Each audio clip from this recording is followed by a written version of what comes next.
அதாவது ஐவருக்கு அழியாத பத்தினி என் தேவியாகப்பட்ட பாஞ்சாலி எங்கே?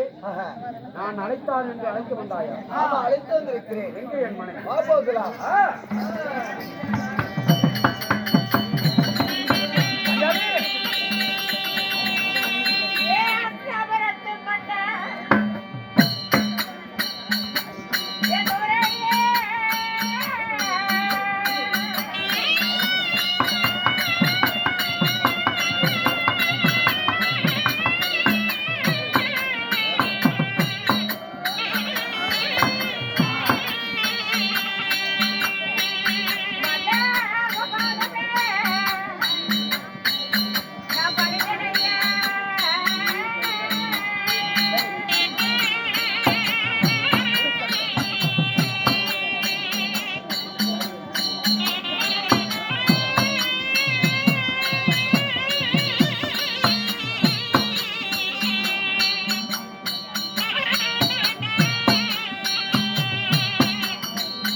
பாஞ்சாலி உங்கள் பொன்னான திருவடிக்கு மல்லிகை முல்லை கோங்கு மந்தார மனிதர் சொல்லக்கூடிய 1000 வாசனாதி மலர்கள் எல்லாம் பறித்து வந்து பாதத்தை பாலால் கழுவி பட்டாடையால் நிர்வகித்து கொய்து வந்த மலர்கள் எல்லாம் பாதத்தை குடித்து உங்க மனைவியாகப்பட்ட பத்தினி ரகுபதா பாஞ்சாலி பாதம் அடிக்கிறேன் சுவாமி. கணமுடைய திருமணி பாதத்தை மனிதபடினார் என் தேவையாகப்பட்ட பாஞ்சாலி எப்படி இருக்கணும்? இன்று ஏன் அழைத்தேன்? என்ன காரணம் தெரியுமா?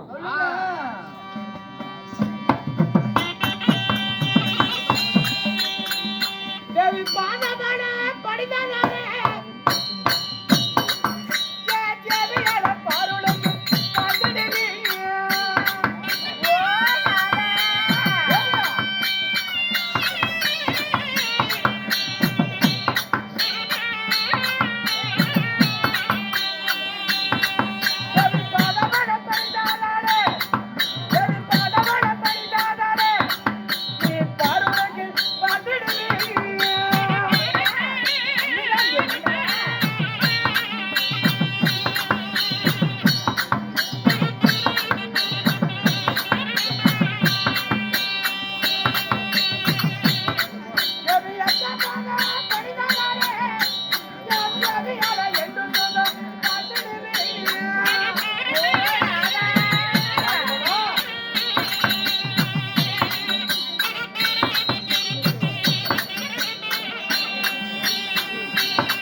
ரகுபதா சுவாமி பாஞ்சாலி என் பாதத்தை வணிகப்படினார் என்றென்றும் சீரும் சிறப்பாக சுகமாக வாழ்ந்திருப்பாய் ஏகச்சானா ரகுபதா ராதா என்றும் சுகமாக வாழ்ந்திருக்கு வாழ்ந்திருந்தால் வையகத்தில் கோடான கோடி காலம் வாழ்ந்திருந்தாலும் கோடி நன்று மன்னவா இருந்திட்ட போதிலும் என்னம்மா இந்த வனத்திலே நாம வாழ்ந்திருக்கும் பொழுது எப்படி சுக சந்தோஷமாக வாழ முடியும் இருப்பதை வைத்து நாம் சிறப்புடன் வாழ கற்றுக்கொண்டாலும் மன்னவா அந்த புறத்திலே இருந்த என்ன இந்த கடகத்திலே இருக்கும் பொழுது என்னை அழைத்த காரணம் என்ன தேவி இன்று உன்னை ஏன் அழைத்து எதற்காக வரவழைத்தேன் தெரியுமா உன் கணவனாகப்பட்ட என் தம்பியாகப்பட்ட ஆளால் அழகு மன்னன் அர்ஜுனன் நங்கை முன்னை வைத்து தம்பி முன்னை வைத்து நகைத்து சிரித்து விட்டார் என்று வடகிட்டு போய்விட்டார் அப்படியா உண்மைதான் அன்று போனவர் இன்னும் வரவில்லை என்ன ஆனாரோ ஏது ஆனாரோ ஒன்னும் புரியாத புதிராக இருக்கிறது மண்டவராகப்பட்டவர் கோபித்துக் கொண்டு வழக்கத்துக்கு சென்று விட்டார் ஐயோ தெய்வமே அதனால இதுக்கு என்ன செய்ய வேண்டும் ஏது செய்ய வேண்டும் ஒன்னும் புரியவில்லை அதனால உன் அண்ணனாகப்பட்ட ஆதிமூல கண்ணன் இல்ல நாங்க ஐவரும் இல்ல பாண்டவர் இல்லை என்றால் அந்த பரநாமன் இல்லை அதனால என் மாமனாகப்பட்ட ஆதிமூலன கண்ணனை வரவழைத்து என் மாமனை தக்க ஆலோசனை கேட்க வேண்டும் என் தம்பி அர்ஜுனன் வடக்கு திசை நோக்கி போயிருக்கிறான் அவன் என்ன ஆனாரோ ஒன்னும் புரியவில்லை அதனால சுவாமி இப்பொழுது மண்டவராகப்பட்டவர் கோபித்துக் கொண்டு வடக்கு திசை சென்று விட்டார் போனவர் என்ன ஆனாரோ ஏது ஆனாரோ ஒன்றும் புலப்படவில்லை அதனால் என்னுடன் கூடி பிறந்த என்னனாகப்பட்ட ஸ்ரீமந்த கண்ணனை அழைத்து இதுக்கு தக்க ஆலோசனை கேட்க வேண்டுமா உண்மைதான் ஐயோ மாமனை வரவழைக்கட்டுமா அண்ணனை வரவழைக்கலாம் அண்ணனை அழைத்து ஆலோசனை கேட்க வேண்டும் ஆலோசனை கேட்க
என் நடுவிட்டு குத்த வழக்கு என் மாமனாகப்பட்ட ஆதிமூல கண்ணனை வரவழைக்க வேண்டும் ஆமா என் தேவியாகப்பட்ட பாஞ்சாலி அழுந்துக்கான் சிந்தனையோடு அடிச்சு கேளுக்கு அதனால பாண்டவரை வர மாமன் அழைத்தார் என்று அவருடைய கருடாழ்வார் சத்தம் கேக்குது, என் செவியில கேட்கிறது, காதுல கேக்குது. வருவார் வருவார் என்று வலிவேலி விழி வைத்து காக்கிறேன். காத்திருக்கிறேன். மாமா வருவார் போங்க. மாமா ஏய்.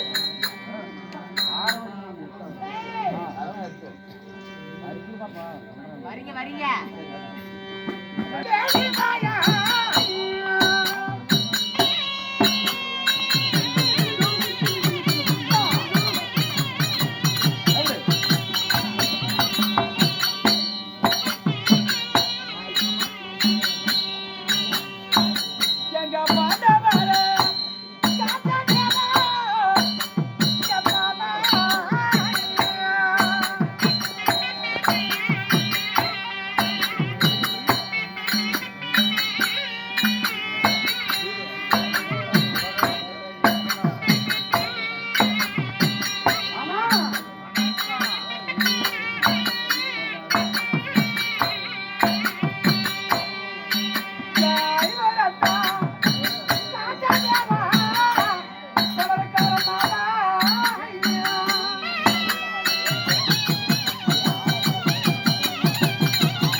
இவ்விதமாக பாண்டவர்கள் தாரா புகழ் படைத்த தர்மபத்திர மகாராஜன் தன் மனைவியாக பாஞ்சாலியும் இவர்கள் அனைவரும் ஒன்று சேர்ந்து மாமனாகப்பட்ட ஆதிமூல கண்ணனை வரவழைக்க அவருடைய கருடாழ்வா சத்தம் கேட்கிறது.